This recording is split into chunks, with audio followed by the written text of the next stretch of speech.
Ребята, давайте я вам покажу, как перевести Pinduoduo на русский язык без посторонних приложений. Для этого нажимаем вот сюда,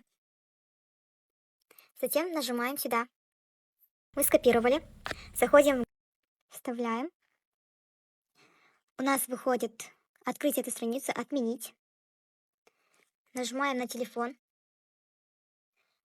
Тут выбираем +7, нажимаем сюда.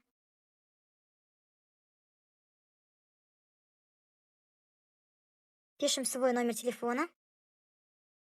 Пишем, нажимаем сюда и ждем код.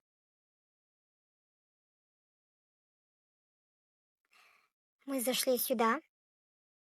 Нажимаем вот сюда. И выбираем перевести в веб-сайт. Выбираем русский язык. Вуаля! Сегодня я покажу вам, как оплачивать товар с помощью Вичата, чтобы не платить 3% в комиссию банка. Выбираем товар, делаем оплату. Здесь выбираем свой цвет, который вам нужен, и размер.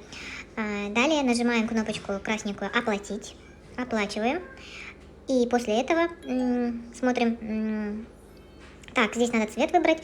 Здесь надо будет выбрать Вичат. Далее нажимаем кнопочку. Перекидывает нас на Вичат. Здесь оплата у меня идет через Face ID. Оплатить сейчас. Смотрите, цена товара и цена в Вичате одинаковая. Оплачиваем. Все, оплата прошла. Видите, с Каспи у меня снялись 38,9 юаней. Это очень удобно.